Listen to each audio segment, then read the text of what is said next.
আসসালামু আলাইকুম, কেমন আছেন সবাই? আশা করছি যে যেখানে আছেন সবাই ভালো আছেন। আলহামদুলিল্লাহ আমিও আল্লাহ তাআলার রহমতে খুবই ভালো আছি। তো চলে আসলাম নতুন আরেকটি রেসিপি নিয়ে। আমার এই রেসিপিটি যদি ভালো লেগে থাকে লাইক, কমেন্ট, শেয়ার করে পাশে থাকবেন। তো বন্ধুরা আমি আজকে কলমি শাক দিয়ে চিংড়ি মাছ রান্না করব। আর এটা রান্না করার জন্য প্রথমে আমি একটা কড়াইয়ের ভিতরে তেল দিয়ে দিয়েছি। তারপরে যে পরিমাণ মতো পেঁয়াজ দিয়ে দিলাম। পেঁয়াজগুলো হালকা লাল লাল করে ভেজে নেব। আর এটা কিন্তু একদমই সিম্পল এবং ঘরোয়া উপায়ে রান্না করছি। এখানে কোনো মানে এক্সট্রা কোনো মশলা যোগ করার কোনো দরকার নেই। তো প্রথমে আমি পেঁয়াজের ভিতরে একটু পানি দিয়ে দিয়েছি যাতে মশলাগুলো পুড়ে না যায়। তারপরে একে একে হলুদের গুঁড়া, মরিচের গুঁড়া, ধনিয়ার গুঁড়া, জিরার গুঁড়া দিয়ে আমি একটু ভালোভাবে কষিয়ে নেব। আর এটা যেহেতু শাক চিংড়ি মাছ দিয়ে রান্না করব, এখানে আদা রসুন ব্যবহার করার কোনো প্রয়োজন নেই। সাধারণ সিম্পল মশলায় রান্নাটা হবে। তো এখন আমি এর ভেতরে চিংড়ি মাছগুলো দিয়ে দেবো। একদমই ছোট ছোট কুচো চিংড়ি যেটা বলে আর কি, দিয়ে দিলাম আমি গুঁড়ো চিংড়ি। তো চিংড়ি মাছটা ভালোভাবে কষানো হয়ে গেলে এর ভেতরে আমি আলু দিয়ে দেব।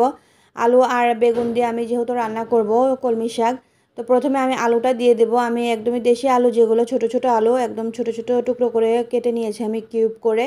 তো এখন আলুটা ভালোভাবে কষিয়ে নেব। আর এই আলুটা যেহেতু সেদ্ধ করে নিতে হবে, এই জন্য আমি একটু পানি দিয়ে দেব। তো এখন আলুটা ভালোভাবে কষানো হয়ে গেলে আমি ঢাকনা দিয়ে দেব, কারণ আলুটা আমাকে এখানে একটু সিদ্ধ করে নিতে হবে। তো আমি কিছুটা পানি দিয়ে এখন ঢাকনা দিয়ে দেব আলুটা সিদ্ধ হওয়া পর্যন্ত।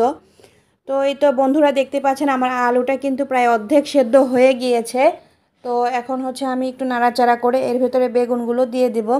কারণ বেগুনটা এখন না দিলে মানে সেদ্ধ হবে না। শাকের সাথে দিলে শাক তো তাড়াতাড়ি সেদ্ধ হয়ে যায়। তো এখন আমি বেগুনটা দিয়ে আবারও একটু ভালোভাবে কষিয়ে নেব। তারপরে আমি কাঁচামরিচগুলো দিয়ে দিলাম, দিয়ে আবারও একটু ভালোভাবে কষিয়ে নেব। তারপরে আমি এটা ঢাকনা দিয়ে দেব সেদ্ধ হওয়া পর্যন্ত। বেগুনটা হালকা সেদ্ধ হয়ে গেলে আমি এর ভিতরে শাকগুলো দিয়ে দেব। তো ফিরে আসছি 5 মিনিট পরে।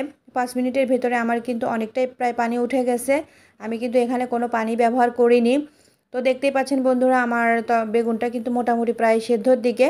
তো এখন আমি এর ভেতরে শাকগুলো ধুয়ে দেব। আর আগে থেকে যেহেতু শাকগুলো আমি কেটে ধুয়ে পরিষ্কার করে রেখেছিলাম, তো এখন এটা এর ভিতরে একটু অল্প অল্প করে দিয়ে দিব। আমি শাকগুলো ছোটো ছোটো পিস টুকরো করে আর কি কেটে নিয়েছি, যাতে রান্না করলে খেতে সুবিধা হয়। আর লম্বা লম্বা করে কাটলে তেমন একটা ভালো লাগবে না।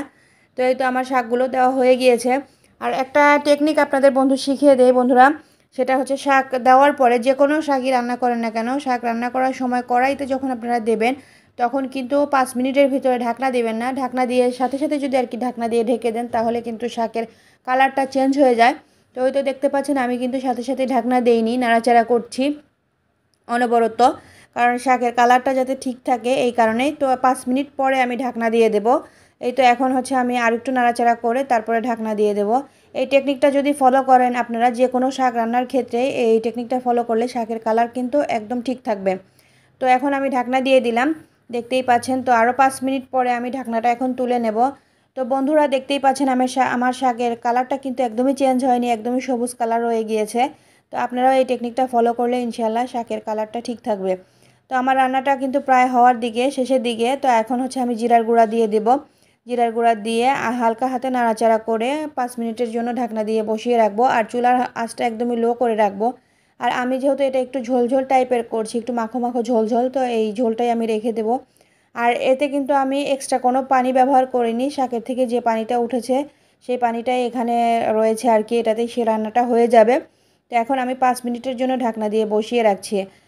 তো বন্ধুরা আমি 5 মিনিট পরে ফিরে আসছি। তো দেখতেই পাচ্ছেন আমার রান্নাটা কেমন হয়েছে। আর তরকারি কালারটা কিন্তু মাশাআল্লাহ অনেক সুন্দর হয়েছে। আলহামদুলিল্লাহ খেতেও কিন্তু অনেক মজা হয়েছিল। তো বন্ধুরা আজকে এ পর্যন্তই। সবাই ভালো থাকবেন, সুস্থ থাকবেন। আল্লাহ হাফেজ।